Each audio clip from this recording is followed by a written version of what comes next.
Assalamualaikum warahmatullahi wabarakatuh. Pemirsa, berjumpa lagi di acara Bincang-Bincang. Nah, pada kesempatan ini saya ingin membicarakan tentang agenda UIN di tahun 2001, yaitu Rapat Kerja Pimpinan Universitas Islam Negeri Syarif Hidayatullah Jakarta. Tentunya Rakerpim tahun ini jelas akan berbeda dengan tahun sebelumnya, karena ini adalah masa pandemi. Itu banyak hal yang perlu banyak kita ketahui seperti apa strateginya, sehingga Rakerpim ini benar-benar akan berjalan dengan baik dan lancar. Untuk itu kita akan bincang-bincang bersama Kepala Biro Administrasi Umum dan Kepegawaian Bapak Kasran MSI, dan alhamdulillah beliau sudah hadir di tengah-tengah kita. Orangnya nyentrik, ganteng. Nah, kita bicara juga santai ya. Pak Biro, Assalamualaikum Pak. Waalaikumsalam warahmatullahi wabarakatuh, Mas Nanang. Pak Biro, UIN Jakarta mau hajatan ya, Rakerpim di tahun 2021. Nah, saya ingin tanyakan dulu, sampai mana Pak persiapan untuk menuju ke Rakerpim itu Pak? Oke, baik, terima kasih. Assalamualaikum warahmatullahi wabarakatuh, para pemirsa sekalian. Sebelum saya menjawab pertanyaan Pak Nanang, pertama saya ucapkan dulu selamat Rapat Kerja Pimpinan UIN Syarif Hidayatullah Jakarta tahun 2021, yang kali ini temanya luar biasa, ya. Optimalisasi sumber daya UIN Syarif Hidayatullah Jakarta dalam upaya akselerasi menuju perguruan tinggi berbadan hukum. Rakerpim ini adalah sarana untuk menghimpun ide-ide kreatif, arah kebijakan yang akan dilaksanakan pada tahun 2021 tentunya, berdasarkan evaluasi tahun 2020 dan tantangan tahun 2022 dan seterusnya. Mas Nanang, di UIN Jakarta kebetulan saya bergabung pada bulan Juli tahun 2020. Belum lama. Iya, baru ya 7 bulan ini ya. Tentu meskipun sudah 7 bulan, Pak Biro ini sudah betul-betul menguasai kampus. Ya, tentu perlu adaptasi dan ya sesuai tugas-tugas saya sebagai Biro Administrasi Umum dan Kepegawaian. Saya kupas satu persatu ya, terkait tusi saya di administrasi umum ya. Di situ membawai bidang ketatausahaan, ke rumah tanggaan, dan juga publikasi dan dokumentasi.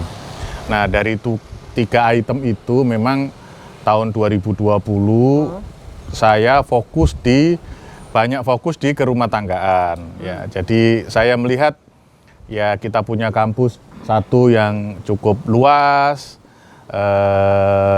ada banyak lahan-lahan yang saya lihat perlu kita percantik, sehingga memang bulan November Desember tahun kemarin kita fokus untuk pembenahan lingkungan di UIN Syarif Hidayatullah Jakarta, khususnya di kampus 1 ya, jadi penataan taman.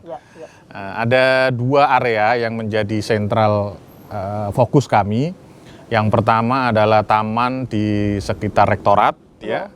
Termasuk di dalamnya ada taman yang ada air mancur di depan itu ya. Nah, itu juga salah satu poin sentral kami karena itu wajah depannya. Nah, yang kedua fokus ke rumah tanggaan juga kami melihat ada gedung perpustakaan lama yang sudah sekian lama tidak digunakan. Sehingga saya lihat lingkungan sekitarnya cukup luas tapi belum tersentuh dengan baik. Nah, jadi saya ingin ini menjadi ikon ya, taman ikon kedua di kampus 1 yang kita ingin expose gitu, sehingga menjadi kesan yang lebih baik ya.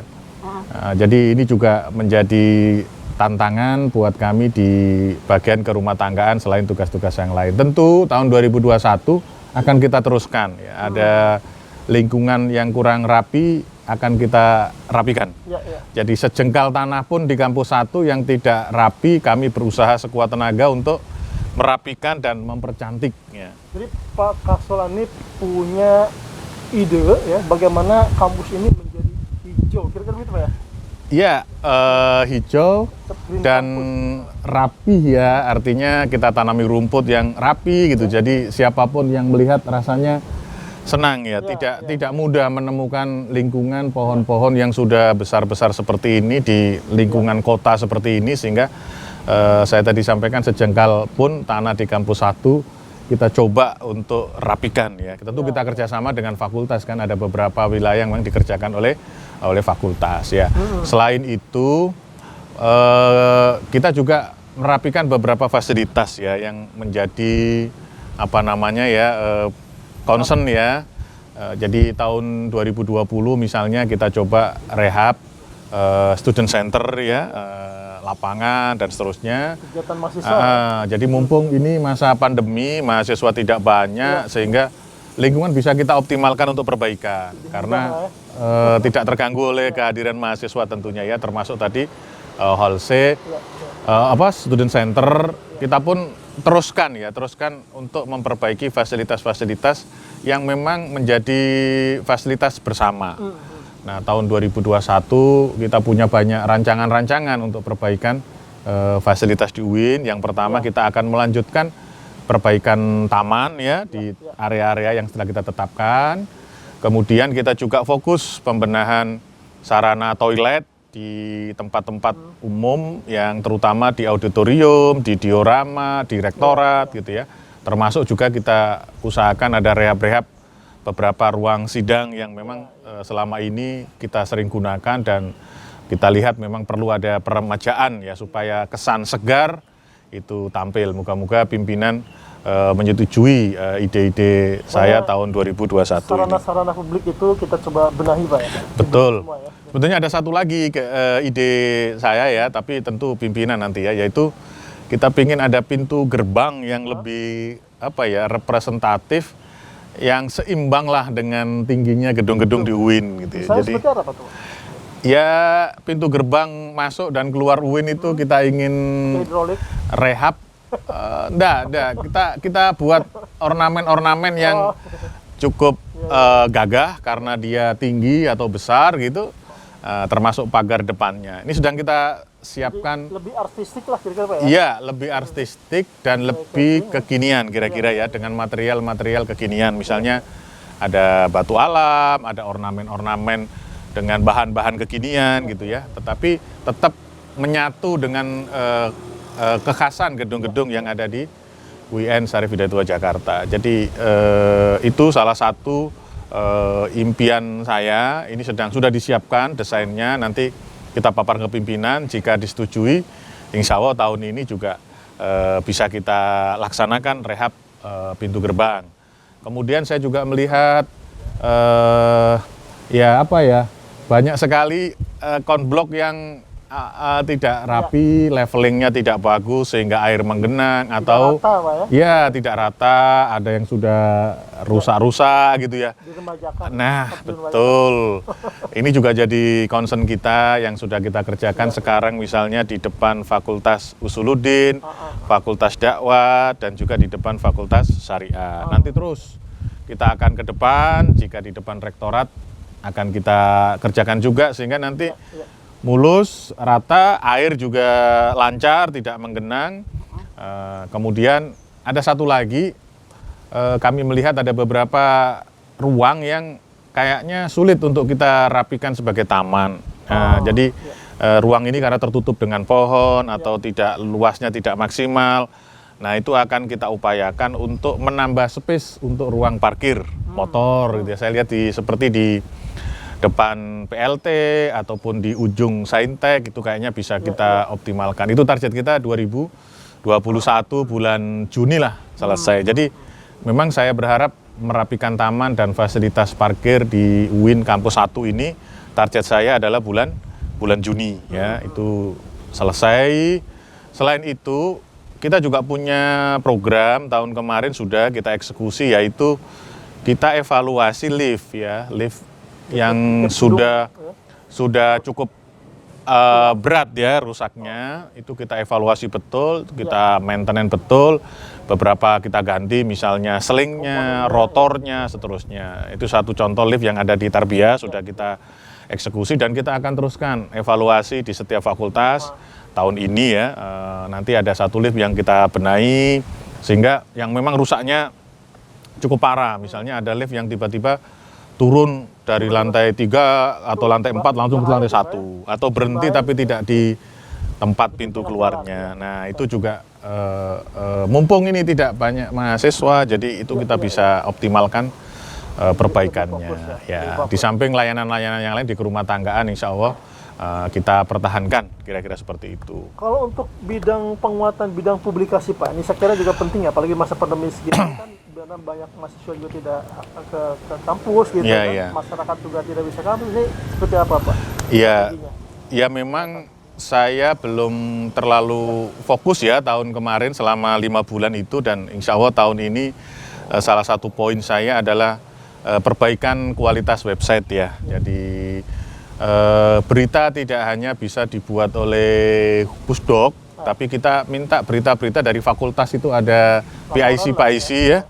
Mereka bisa saya yakin banyak lah kegiatan-kegiatan di fakultas yang levelnya sudah high dan perlu masuk di website universitas. Bahkan kita dorong bisa juga masuk di website Kemenag. Jadi memang kita akan concern memperbaiki konten, termasuk juga perbaikan website, senyampang ada ya transformasi digital UIN Jakarta lah gitu. Jadi nanti ada transformasi digital, IT-nya kita ingin juga memperbaiki interface website termasuk ya kontennya. Ya, ini menjadi concern saya juga di tahun 2021. Moga-moga akhir tahun sampai akhir tahun itu bisa terlaksana. Dan kita butuh influencer media ya, yang ya apapun, sekecil apapun informasi yang ada kita buat flyer atau apa sehingga kita bisa share kemana-mana untuk menyiarkan apa yang sudah kita kerjakan, karena kita sudah banyak kerjaan tapi kalau influencernya tidak jalan ya itu hanya untuk diri kita saja, tidak bisa dilihat oleh orang luar. Iya, betul. Kalau ya Pak Biro ini kan juga ya tadi seperti disebutkan bukan hanya bidang sarana prasarana Pak ya, bidang publikasi tapi juga bidang administrasi Pak. Mungkin ada nggak di UIN Jakarta ini yang baru dari sistem administrasi kita Pak? Bisa jelaskan. Yang saya tahu, saya melihat apa yang sudah ada di UIN ini sudah cukup bagus ya, sistem administrasinya sudah akuntabel, artinya setiap produk yang keluar itu bisa dilacak asal muasalnya dan siapa yang membuat produknya. Nah itu sudah sangat bagus lah. Tetapi satu hal sebetulnya saya ada mimpi gitu ya, moga-moga nanti bisa terwujud ini, tapi tentu harus seizin pimpinan ya. Jadi kita ke arah digital letters ya, atau electronic letter ya. Saya itu mimpi, mimpi kalau ada surat tugas, ada SK rektor internal, itu kira-kira kalau Bu Rektor sudah approve lewat Android atau apa itu, sudah terpampang tanda tangan digital yang terregistrasi gitu ya. Kemudian dokumen itu jadi PDF, setelah itu lewat sistem informasi UIN langsung terkirim ke yang bersangkutan. Nah, jadi dimanapun pimpinan bekerja itu bisa memanfaatkan teknologi IT untuk administrasi gitu. Jadi lewat ya nanti ada approval berjenjang mulai dari kabak, kepala biro, wakil rektor sampai akhirnya kepada rektor. Jadi sebetulnya itu mimpi keinginan saya terkait dengan pembenahan administrasi sehingga ya cepat dan mudah serta terdokumentasi dengan baik. Jadi setiap SK surat tugas itu langsung masuk ke email yang bersangkutan. Jadi memang paperless. Jadi berarti yang jelas memang satu tadi paperless ya, kemudian juga informasi menjadi lebih cepat lah ya. Iya betul, kan? betul. Dengan sistem digital itu. Itu apa namanya, inovasi ini memang belum maksimal, Pak. Sudah dilaksanakan tapi atau Ya, sudah ada. Di UIN itu sudah ada administrasi secara digital, tetapi itu hanya titik poin di mana surat itu berada, siapa yang mengirim dan seterusnya itu ada. Tetapi ujung dari produk itu ya pakai kertas. Yang berikutnya sebetulnya dengan digital letters tadi atau e-letters itu ada menu tracking ya. Jadi kalau fakultas mengirim surat untuk SK atau apa itu bisa di tracking. Ini sudah sampai mana? Karena ini kan bagian dari akuntabilitas layanan publik gitu ya. Jadi ada menu tracking. Sudah sampai, sudah diterima rektor, didisposisi ke warek, didisposisi ke kepala biro dan seterusnya. Jadi ada tracking sehingga nanti keterbukaan layanan publik itu bisa dilihat. Sebetulnya ini ide-ide yang menuju ke arah layanan publik yang lebih prima dan akuntabel. saya kira sistemnya kan sudah ada sebagai. Iya sudah ada, tetapi trackingnya belum. Nah, kemudian produk digitalnya belum. Hanya memperbaiki itu aja. Ada tracking, kemudian nanti produknya adalah produk digital. Tentu kita akan leveling mana surat yang bisa digital, mana yang memang harus tanda tangan basah. Kan nggak semua bisa digital, misalnya SK kepegawaian dan seterusnya yang harus tanda tangan basah, Bu Rektor, ya kita upayakan itu. Tapi ada yang menurut saya surat tugas atau SK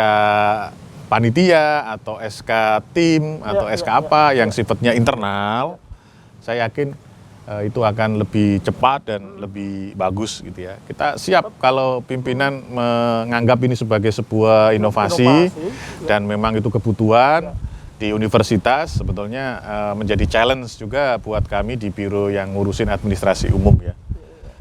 Kira-kira itu. Tidak semua, ada satu lagi mungkin ya yang terkait dengan bidang yang Bapak ini ya. Itu tentang sumber daya manusia kita, Pak. Yeah. Itu seperti apa yang Bapak harapkan? Ya. Apalagi kita akan menuju PTNBH. Oke. Pertama, tema raker ini luar biasa ya buat Biro Administrasi Umum dan Kepegawaian ya, karena di situ ada optimalisasi peran sumber daya. Nah, berarti kita bicara sumber daya ini kan ada sumber dana, ada sumber daya manusia ya. Jadi sumber daya manusia itu kita anggap sebagai sebuah capital resources ya. Jadi sesuatu yang bisa kita kapitalisasi gitu ya, kita anggap sebagai sebuah modal yang besar gitu ya. Nah, ini juga perlu perhatian yang sangat penting ya buat UIN Jakarta dalam rangka menuju perguruan tinggi berbadan hukum. Pertama, sumber daya manusia di UIN Jakarta ini luar biasa ya. Pegawai saja tendik itu ada 900-an ya. Dosen 1.200-an. Jadi sekitar ada 2.100-an. Sebelumnya saya bekerja di Pendidikan Islam Pusat, itu sumber daya di pusat itu hanya 400 orang gitu ya. Begitu di sini, ini luar biasa ya, luar biasa banyak dan luar biasa rumit kalau kita tidak punya sistem administrasi yang berbasis IT. Nah, jadi memang saya melihat selama ini ya ada beberapa titik kelemahan yang kita sudah mitigasi gitu ya. Ya contoh sederhana, ada dosen tahun 2015, 2016 tugas belajar, tetapi tidak terekod dengan baik, sehingga ketika tugas belajar tidak ada pemberhentian sementara sebagai dosen dan seterusnya ya. Jadi ini kan bentuk-bentuk sistem yang tidak terlalu robust atau tidak terlalu kokoh dengan kebutuhan. Nah, jadi kita sekarang banyak membenahi database di AIS kepegawaian dan seterusnya. Jadi memang 6 bulan ini kita fokus di situ ya. Jadi pendataan kepegawaian dengan baik gitu ya. Nah, ini yang kita tekankan. Kemudian 6 bulan kemarin juga saya memitigasi terkait dengan bagaimana database kaitannya dengan kehadiran pegawai ya secara online, presensi online dan seterusnya, itu kita mitigasi beberapa titik lemah dan insya Allah kita akan perbaiki secara bertahap ya. Jadi kita memanfaatkan IT betul untuk mendapatkan data-data yang kita butuhkan. Kira-kira seperti itu. Jadi prinsip kami sebetulnya jangan sampai kita minta data ke fakultas yang sebetulnya di sistem IT kita sudah ada. Kita minimalkan ya permintaan data-data ke fakultas ya. Nanti kalau IT kepegawaiannya sudah bagus sebetulnya, wah kita bisa punya notifikasi. Ini sudah waktunya kenaikan pangkat atau kenaikan gaji berkala, sudah ada notifikasi gitu kira-kira. Saya mimpinya sih seperti itu gitu, jadi tidak melihat lagi. Jadi mimpi-mimpinya kalau SIM-nya ini sudah bagus, sebetulnya sih sudah bagus fitur-fiturnya, tapi memang tambahan-tambahan fitur yang kita butuhkan itu yang menjadi PR ya. Tadi saya bicara database ya, database-nya pegawai, karena cukup besar ini UIN ini ya, 2.100 dosen dan pegawai ini luar biasa besarnya gitu. Jadi ini kalau nggak di-manage dengan sistem yang bagus ya akan sulit akuntabilitasnya. Nah ini database. Nah berikutnya terkait dengan pegawai ya, saya bicara tendik ya, karena kalau dosen itu biar nanti Pak WR1, WR2 yang berbicara ya, terkait bagaimana sumber daya dosen ini bisa mendukung PTNBH ya. Kalau dari segi tendiknya, yang saya kira 900 ini adalah modal yang sebetulnya harus dipikirkan oleh universitas ya. Apalagi sekarang dengan adanya penyetaraan jabatan struktural ya ke jabatan fungsional. Nah ini juga ya banyak yang masih gagap lah, di pusat juga gagap, kita juga masih belum terbiasa. Jadi ini perlu effort ya dari UIN, gimana ini bisa landing sehingga saya itu sebetulnya dengan menjadikan pejabat struktural ke fungsional, itu saya mengumpamakan kalau di TNI itu ada namanya Pangdam, ada namanya Kostrat gitu ya kira-kira ya. Jadi kalau Pangdam itu, Pangdam memerintahkan, dia larinya ke Kodim gitu kan ya. Nanti dari Kodim dia nanti lari lagi ke mana, lebih rendah lagi gitu ya. Jadi jenjang strukturalnya tinggi. Tetapi ketika penyetaraan ke fungsional, itu harapannya seperti Kostrat. Jadi Kostrat itu Komando Strategi Angkatan Darat itu ada kelompok-kelompok tentara strategis gitu ya. Jadi dia tidak langsung hierarkinya jadi Pangkostrat bisa langsung memerintahkan unit ini untuk ke sana. Ini untuk ke sana. Kira-kira begitu. Jadi nanti di UIN itu ada kelompok-kelompok pasukan fungsional.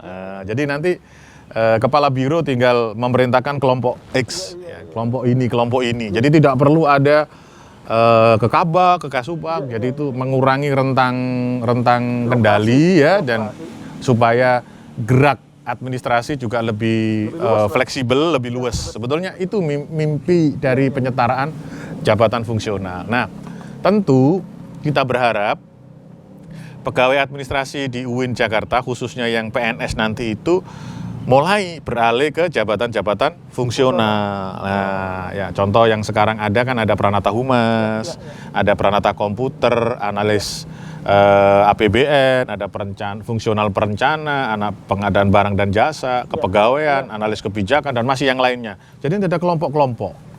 Nah, mereka punya sistem, ada uji kompetensi untuk masuk ke situ. Untuk kenaikan pangkat ada KUM yang harus dihitung, dikumpulkan. Jadi persis seperti dosen, dari asisten ahli ke lektor ada sekian KUM, sama. Fungsional pertama ke fungsional muda ada sekian KUM juga. Bahkan pembinanya nanti bukan rektor lagi, tapi tergantung. Misalnya kalau analis Pranata Komputer itu BPS, Biro Pusat Statistik gitu ya.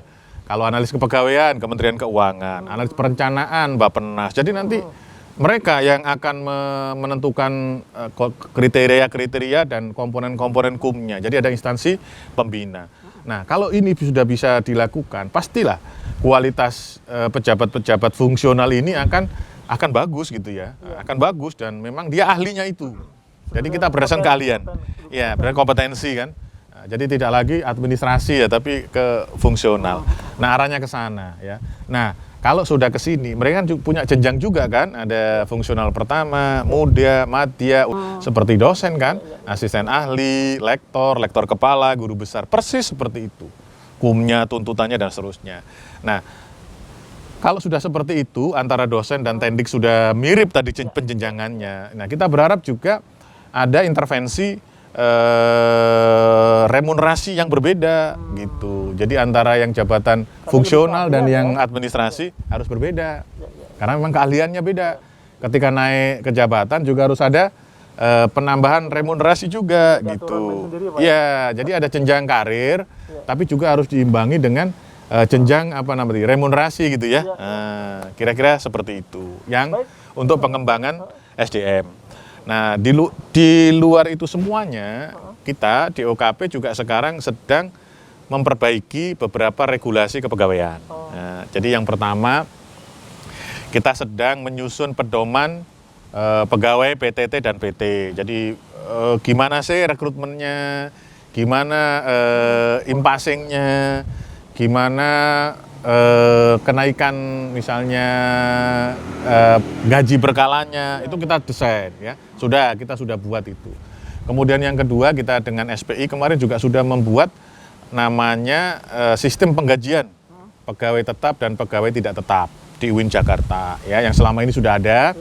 Kita masukkan beberapa poin, misalnya ada jaminan kecelakaan kerja, ada jaminan hari tua, walaupun di situ nanti ada cost sharing, ya, cost sharing antara pegawai dengan UIN ya. Nah, itu sudah kita buat dan alhamdulillah sudah ditandatangani oleh Bu Rektor gitu. Jadi ada sistem yang kita buat juga untuk pegawai tetap maupun pegawai tidak tetap dari segi rekrutmen dan sistem penggajiannya. Kita berharap pegawai-pegawai yang kita rekrut memang pegawai yang berdasarkan kompetensi, kualifikasi gitu ya, sehingga nanti bisa bersinergi ya. Kita nggak mau dapat pegawai yang justru merepotkan kita. Nah, jadi saya di kepegawaian agak selektif. Jadi kalau ada yang pindah, PNS pindah, wah itu panjang itu urusannya. Jadi kita harus klarifikasi.